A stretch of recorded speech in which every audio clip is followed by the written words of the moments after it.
আসসালামু আলাইকুম। আশা করি সকলেই ভালো আছেন। প্রিয় চাকরিপ্রত্যাশী ভাই বোনেরা, আজকে আমরা একটা নিয়োগ সার্কুলার দেখাবো। একবারে নতুন একটা নিয়োগ সার্কুলার। যেটা হচ্ছে এনজিও বিষয়ক ব্যুরো প্রধান উপদেষ্টার কার্যালয়ে নিয়োগ বিজ্ঞপ্তি প্রকাশ করা হয়েছে।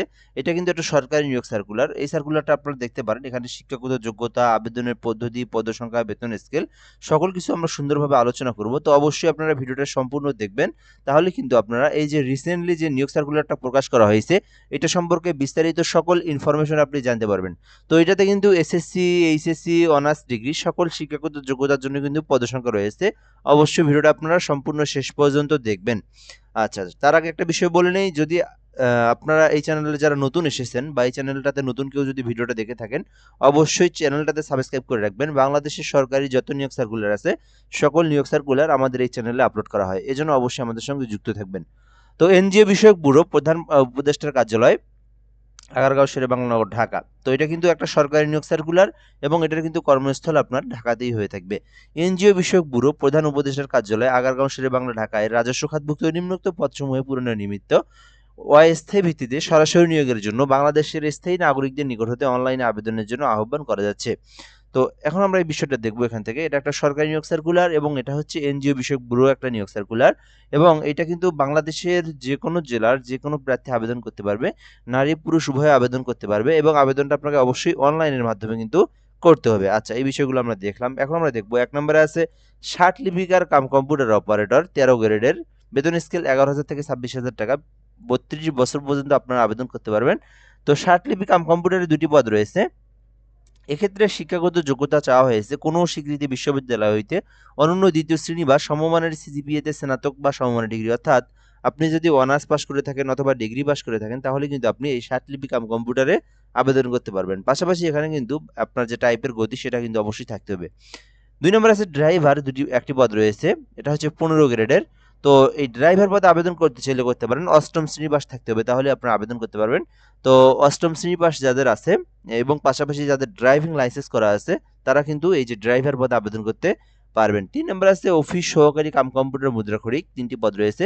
যারা এইচএসসি পাশে সরকারি চাকরি খুঁজে থাকে, যারা এইচএসসি অর্থাৎ এখানে বলা আছে কোনো স্বীকৃতি বোর্ড হইতে অনন্য দ্বিতীয় বিভাগ বা সমমানের সিজিপিএতে উচ্চ মাধ্যমিক পরীক্ষা উত্তীর্ণ বা আর বেসিক কম্পিউটার নলেজ, শুধু যদি আপনি টাইপ পারেন বা বেসিক কাজ পারেন কম্পিউটারের, তাহলে কিন্তু আপনি এই অফিস সহকারী কাম কম্পিউটার মুদ্রাক্ষরিকে আবেদন করতে পারবেন। এটা হচ্ছে ১৬ গ্রেডের। তো যারা এইচএসসি পাশের সরকারি চাকরি খুঁজে থাকেন, আপনারা এটাতে আবেদন করতে পারেন। এরপরে দেখবো অফিস সহায়ক, ৩টি পদ রয়েছে। শুধুমাত্র এসএসসি পাশে আপনারা আবেদন করতে পারবেন। শুধু এসএসসি পাশেই আপনারা অফিস সহায়ক পদে আবেদন করতে পারবেন। তো এখানে আপনি আপনার শিক্ষাগত যোগ্যতা অনুযায়ী যে পদে আবেদন করতে ইচ্ছুক, আপনি কিন্তু সেই পদে আবেদন করতে পারবেন। এরপর আমরা এখান থেকে দেখব পরবর্তী যে স্টেপগুলো।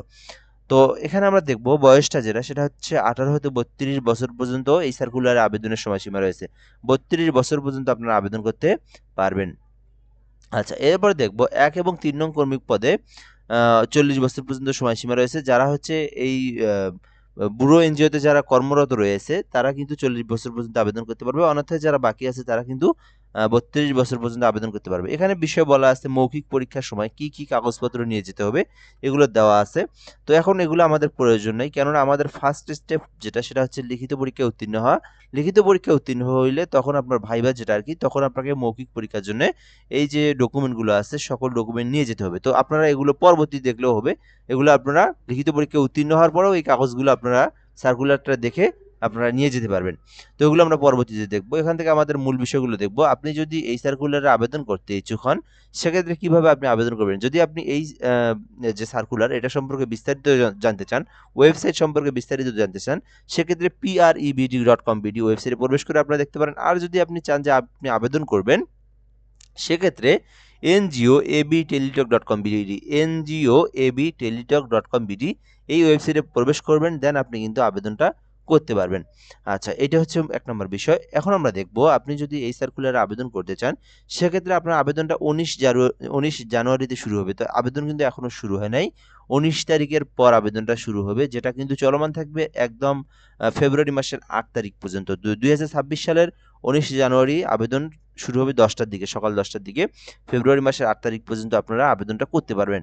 আচ্ছা, এরপরে যদি আমরা দেখি এখানে আবেদনের এখানে যখন আপনারা পূরণ করবেন, ফর্ম পূরণ করবেন, সকল ইনফরমেশন দিয়ে এখানে ছবি এবং স্বাক্ষর দিতে হবে। সো স্বাক্ষরটা হতে হবে 300x300 পিক্সেল এবং যেটা স্বাক্ষর যেটা 300x60 পিক্সেলের কিন্তু হতে হবে, কেবির হতে হবে। তো তাহলে কিন্তু আপনারা এই যে এই অনুযায়ী আপনারা ফটোশপের মাধ্যমে ক্রপ করে কেটে নিয়ে তারপরে আপনারা সাবমিট দিবেন। আচ্ছা, এখন আমরা দেখব কত টাকা ফি জমা দিতে হবে। তো 1 থেকে 3 নং ক্রমিক পদের মধ্যে আবেদন করলে 112 টাকা জমা দিতে হবে এবং 4 নং ক্রমিক পদের মধ্যে আবেদন করলে শুধুমাত্র 56 টাকা আপনাদেরকে ফি জমা দিতে হবে। কিভাবে আপনি এটার ফি জমা দিবেন সেটাও এখানে বলা আছে। এনজিও এবি স্পেস লিখবেন, তারপর ইউজার আইডি লিখে 16222 নাম্বারে সেন্ড করবেন। পরবর্তীতে একটা পিন নাম্বার দেওয়া হবে। NGO AB space ES space PIN number দিয়ে 16222 নাম্বারে সেন্ড করে দিলে কিন্তু আপনার পেমেন্টটা সাকসেসফুলি হয়ে যাবে। আপনার পেমেন্টের টাকাটা কেটে নিলে কিন্তু আপনার আবেদনটা একদম সম্পূর্ণ হয়ে যাবে। তো এই পদ্ধতিতে কিন্তু আপনাদেরকে আবেদনটা করতে হবে এবং আপনার পেমেন্ট ফিটা জমা দিতে হবে। তো আশা করি আপনারা বিষয়গুলো সম্পর্কে জানতে পেরেছেন এবং বুঝতে পেরেছেন। তো এই ছিল মূলত বিষয়। আরেকটা বিষয় হচ্ছে, যদি আপনি আবেদন করতে চান 19 তারিখের পর, সেক্ষেত্রে আপনি চাইলে আমাদের মাধ্যমে আবেদন করে নিতে পারবেন। আমার হোয়াটসঅ্যাপ নাম্বার দেওয়া আছে এখানে 017758300312। বাংলাদেশের যে কোনো সরকারি চাকরির আবেদনের জন্য এই নাম্বার হোয়াটসঅ্যাপে আপনারা এসএমএস করতে পারেন। তো তাহলে কিন্তু আমি আপনাদেরকে সুন্দরভাবে নির্ভুলভাবে ঘরে বসে থেকে আবেদনটা করে দিতে পারবো এবং আপনি আবেদনটা করে নিতে পারবেন। আশা করি আপনারা এই সার্কুলার সম্পর্কে বিস্তারিত ইনফরমেশন জেনেছেন। তো আরও যদি কিছু জানতে চান কমেন্ট করে জানাতে পারেন। তো এ পর্যন্ত ভিডিওটা, ধন্যবাদ, ভালো থাকবেন, আসসালামু আলাইকুম।